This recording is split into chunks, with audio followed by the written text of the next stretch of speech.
Dear Kuya Bador, tawagin mo na lang akong Boying 27 Anyos. Kasalukuyan nasa probinsya ng Nueva Ecija. Mahiyain po akong tao, kaya't hanggang ngayon ay wala pa akong nobya. Hindi naman sa pagbubuhat ng bangko, kahawig ko si Idol Ariel Rivera. Kahit kung sa pagakpuhan lang, ay di naman ako pahuhuli. Pinakantsawan na po ako ng aking mga kaibigan at pamilya. Baka raw tumanda akong binata. Sobra kong mahiyain. Pakinggan niyo po ang aking kwento. Hoy Boying! Birthday mo na sa susunod na buwan 27 ka na. Wala ka pa rin bang ipapakilala sa amin?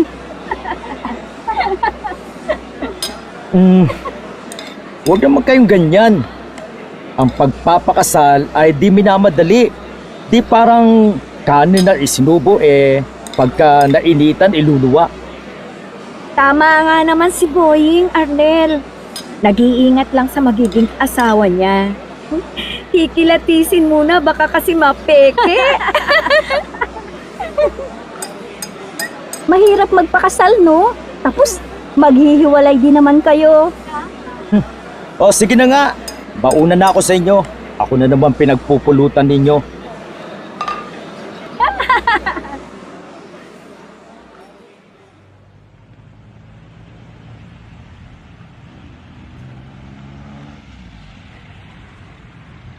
Ay, nako. Ito talaga mga tropa ko. Lagi na lang akong pinagdidiskartahan. Mga biruan nila. Bakit nga ba ako mahiyain pagdating sa babae? Hindi naman ako pauli kung itsura lang pag-uusapan. Ano kayang dapat kong gawing diskarte?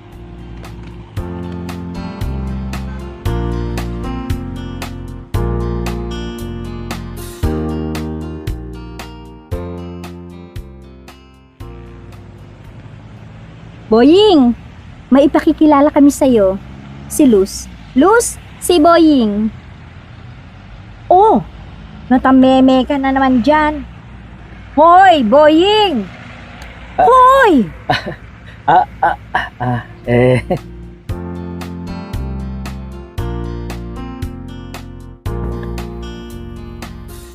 Kuya Bador, tulungan niyo po ako. Nais kong magkaroon ng sariling pamilya na magkakasama habang buhay. Sincerely yours, Boying from Nueva Ecija. Mapagpalang araw po sa lahat. Kumusta po kayo?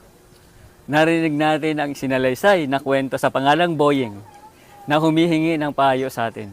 May pick-up lines na, alam mo, nagpa-blood test ako. Tapos, sabi ni Doc, ikaw daw ang type ko? Marami pang mga pick-up lines na nakakilig, pero hindi mo yun basta-basta masabi. Dahil inuunahan ka ng kaba, hindi ka tuloy makapagsalita. Dahil inuunahan ka ng hiya. Ngayon na isa ka pang malaya na pumili ng mga kasama hanggang sa pagtanda, piliin mo ang pareho mo na nagpapasalamat at pumupuri sa Diyos. Dapat, pareho mo rin na committed. Dapat, pareho mo rin na committed na follower of Jesus. May takot sa Diyos. Magalang sa magulang. Kapag ipinakilala ka niya sa magulang niya, tanda yon ang paggalang niya sa kanila. Ang mga magalang ay nagpapaalam sa magulang kung sino ang kasama at kung saan pupunta. Yung may pagpapahalaga sa mga magulang niya, magalang din sa mga kapatid at magalang sa ibang tao. Piliin mo ang pareho mo na may commitment. Piliin mo ang pareho mo na may commitment sa Diyos at obvious ang pagiging Christ-likeness. At dapat yung humble. Kasi kapag hindi believe sa sarili o maliit ang pagtingin sa sarili niya, mayabang yun. Kawikaan 21:5. Ang mabuting pagbabalak ay pinapakinabangan, ngunit ang dalos-dalos na pagaway, walang kahihinatnan. Kawikaan 14:3. Ang bawat salita ng mangmang ay may katumbas na parusa. Kaya ang matalino'y nag-iingat sa mga salita niya. At sa mga nakakasama mo, pansinin mo rin sila na mga kaibigan mo. Sila ba ang nakaka-impluwensya sa'yo? Kaya ito ngayon, apektado ka sa mga kantsaw nila.